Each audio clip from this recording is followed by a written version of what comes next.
Hello student, আজকের class আলোচনা করব তোমাদের মডেল কোশ্চেন পেপার 6 এর গ্রুপ বি কোশ্চেনগুলো নিয়ে। পেজ নম্বর 736। দুই দাগের প্রথম কোশ্চেনে বলেছে লেফট স্টেট কি। লেফট স্টেট হচ্ছে বায়ুমণ্ডলের উচ্চতার সাথে সাথে তাপমাত্রার পরিবর্তনের হারকে বলা হয়। উচ্চতার সঙ্গে তাপমাত্রার কি সম্পর্ক? উচ্চতা যখন বৃদ্ধি পায় তখন তাপমাত্রা হ্রাস পায়। কিছু স্তরের ক্ষেত্রে এক্সেপশনাল থাকে, কিছু স্তরের ক্ষেত্রে উষ্ণতার কোনো পরিবর্তন হয় না, সেটা আলাদা। জেনারেলি যদি আমরা দেখি যে যত আমরা উপরের দিকে যাব তত উষ্ণতা কমতে থাকে। এখন দেখো যে কি হারে কমতে থাকে, তাহলে পেলাম বৃদ্ধি পেলে হ্রাস পায়। কি হারে কমতে থাকে? তাহলে 1 কিলোমিটারে উষ্ণতা হ্রাস পায় 6.5 ডিগ্রি। এটা তোমরা কিন্তু মনে রাখবে, এটা সব কোশ্চেনে দেয়। পরের কোশ্চেনে কি বলেছে দেখো, পাওয়ার অ্যালকোহল কি। 95% ইথানল ও 5% পেট্রোল বা বেনজিনের মিশ্রণকে বলা হয় পাওয়ার অ্যালকোহল। এটা হচ্ছে বেনজিন। ঠিক আছে, তাহলে 95% ইথানল আর 5% পেট্রোল বা বেনজিনের মিশ্রণকে বলা হয় পাওয়ার অ্যালকোহল। কোশ্চেন এভাবেও আছে যে পাওয়ার অ্যালকোহলের মূল উপাদান কি। তাহলে মূল উপাদান হচ্ছে যেটি বেশি পরিমাণে থাকে সেটি হচ্ছে মূল উপাদান। তাহলে মূল উপাদান ইথানল। ঠিক আছে, পরের কোশ্চেনে কি বলছে দেখো, একটি আদর্শ গ্যাসের অণুগুলির মোট স্থিতিশক্তির পরিমাণ কত? মোট স্থিতিশক্তির পরিমাণ হচ্ছে 0। তার কারণটা হচ্ছে অণুগুলির মধ্যে কোনো আকর্ষণ বা বিকর্ষণ বল থাকে না। পরের কোশ্চেনে কি বলছে দেখো, এই এককে আর এর মান কত? আর এর মান তোমরা তিনটে এককে মনে রাখবে। প্রথমে এটার ক্ষেত্রে বলে দিই, এর মান হচ্ছে 0.0821 হয়েছে, একক হচ্ছে এটা। তাহলে আর এর মান এটা, আর একক লিখে দিতে হবে, litre atm mole inverse kelvin হয়েছে। আর দেখো সঙ্গে এটাও মনে রাখবে এসআই পদ্ধতিতে এর মান কি আর সিজিএস পদ্ধতিতে এর মান। ঠিক আছে, এসআই পদ্ধতিতে এর মান হচ্ছে 8.134। একক কি হবে? Joule mole inverse kelvin inverse. আর সিজিএস পদ্ধতিতে হবে 1.98 ক্যালোরি মোল ইনভার্স। সব মানগুলো তোমরা একটু বোঝা গেছে। তিনটি আর এর যে তিনটি মান হয়, তিনটি মান তোমাদের আমি। পরের কোশ্চেন কি বলেছে দেখো, P V is equal to W by M R T. সমীকরণে এম রাশি একক সত্য না মিথ্যা বলেছে, এটা হবে মিথ্যা। দেখো এটা কোথা থেকে আসছে সেটা আগে একটু বলে দিই, যে PV is equal to NR T. এই এন সমান হয় কি ডব্লিউ বাই, এটা হচ্ছে মোট ভর আর এটা হচ্ছে আণবিক।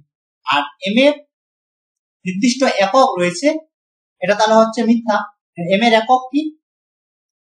এসআই আর সিজি। সবসময় দুটো এককে মনে রাখবে। সিজিএস পদ্ধতিতে একক, সিজিএস পদ্ধতিতে একক হচ্ছে গ্রাম পার মোল, আর এসআই পদ্ধতিতে হচ্ছে কিলোগ্রাম পার। ঠিক আছে, দুটো এককে মনে রাখবে।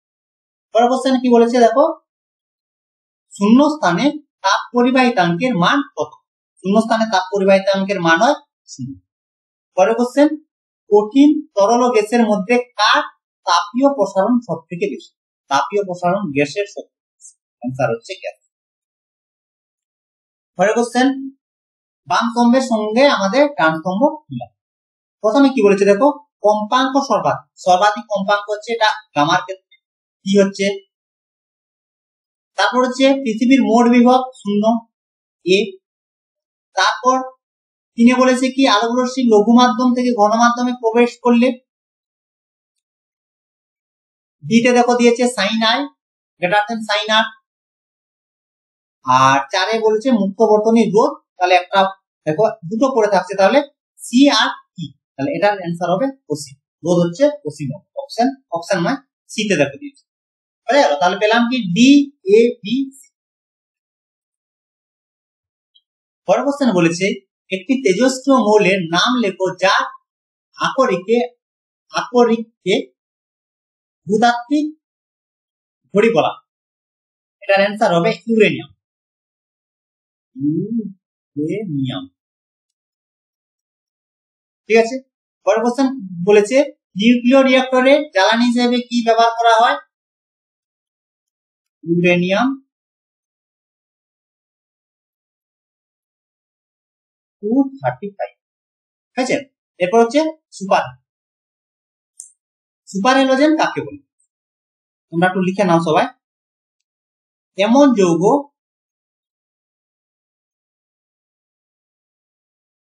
বা মৌল যাদের ইলেকট্রন গ্রহণের ক্ষমতা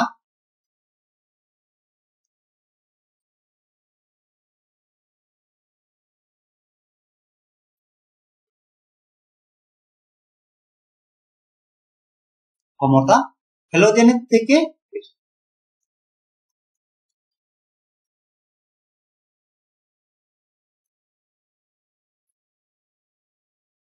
তাদের বলা হয় সুপার। তাহলে সুপার হ্যালোজেন কি? এমন যৌগ বা মৌল যাদের ইলেকট্রন গ্রহণের ক্ষমতা হ্যালোজেনের থেকেও বেশি। যেমন কি? যেমন Al Cl4 মাইনাস আর হচ্ছে CF4, ঠিক আছে। এটা তাহলে সুপার হ্যালোজেনের সংজ্ঞা লিখলে উদাহরণ দেবে সব। তারপর কোশ্চেনে কি বলেছে দেখো, পর্যায় সারণীর কোন পর্যায়ে ধাতু, অধাতু আর ধাতু গল্প 3 ধরনের মৌল বর্তমান? কোন পর্যায়ে বলেছে? এটা হচ্ছে তৃতীয়, থার্ড, ঠিক আছে।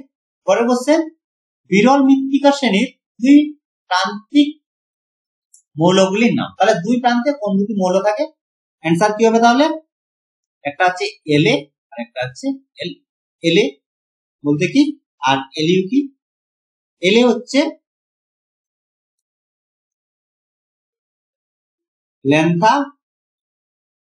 ল্যান্থানাস আর এটা হচ্ছে লুটিয়াস,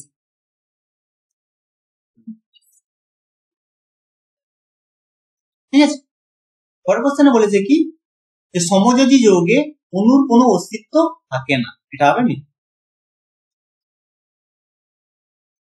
পরের কোশ্চেনে বলেছে তড়িৎ বিশ্লেষণ পদ্ধতিতে ধাতুর বিশোধনে অশুদ্ধ ধাতুকে কোন তড়িৎদ্বার হিসেবে ব্যবহার করা হয়?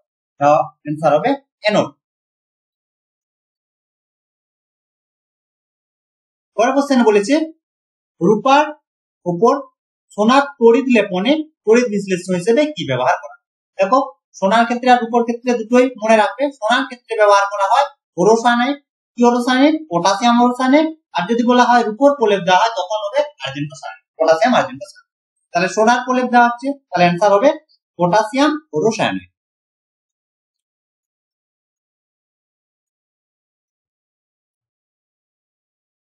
পটাশিয়াম ওরোসাইনাইড।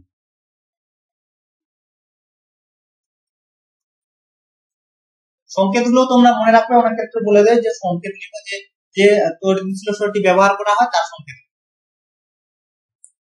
পটাশিয়াম অরসাইনাইড কে AU CN এর উপর, এটা হচ্ছে পটাশিয়াম। আর আর্জেন্টো সায়ানাইড হলে তখন হতো Ag, ঠিক আছে। পরের কোশ্চেনে কি বলেছে দেখো, স্মেলিং সল্ট কি?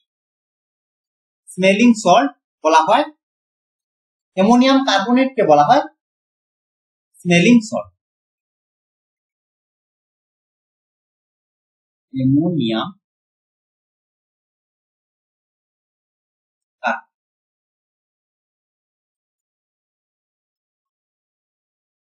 অ্যামোনিয়াম কার্বনেটকে বলা হয় স্মেলিং সল্ট। কি কাজে ব্যবহার করা হয়?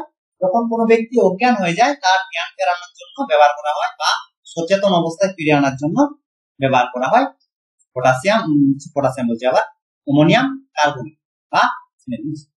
পরের কোশ্চেনে কি বলেছে দেখো, নাইট্রোজেন ঘটিত একটি সারের নাম। দেখো এখানে বলেছে নাম আর সংকেত। আমরা যদি নাম মুখস্থ করি, সংকেতটার সঙ্গে আমাদের নাম আর সংকেত বলেছে, তাহলে অ্যান্সার হবে অ্যামোনিয়াম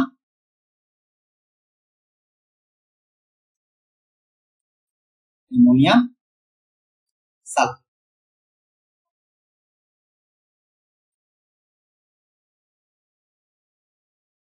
অ্যামোনিয়াম সালফেট, ঠিক আছে। সংকেত কি?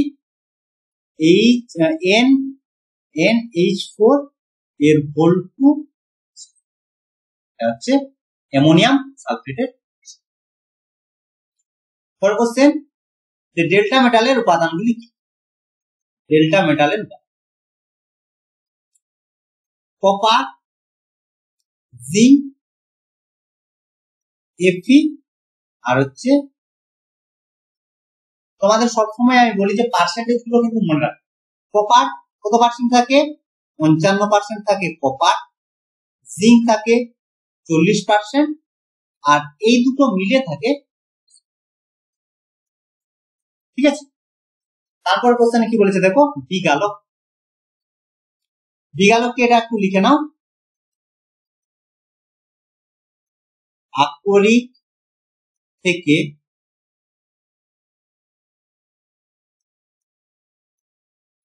অপদ্রব্য আলাদা করতে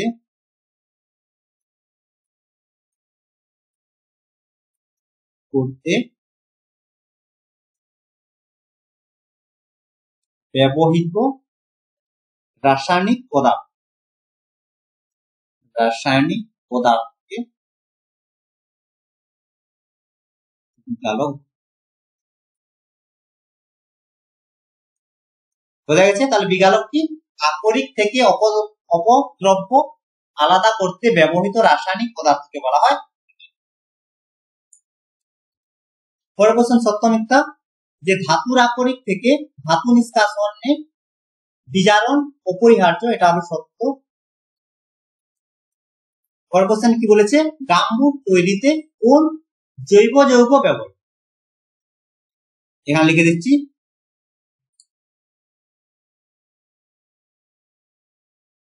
ইলাস্টোমার বা রাবার জাতীয় যৌগ।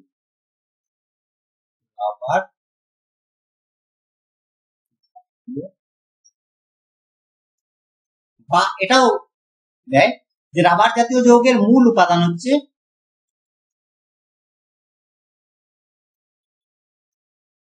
পলিইসোপ্রিন, ঠিক আছে। তোমরা এটাও লিখতে পারো, একটা যেমন হচ্ছে ইলাস্টোমার আর হচ্ছে পলিইসোপ্রিন, দুটোই হচ্ছে ব্যবহার করা হয় গাম্বুট।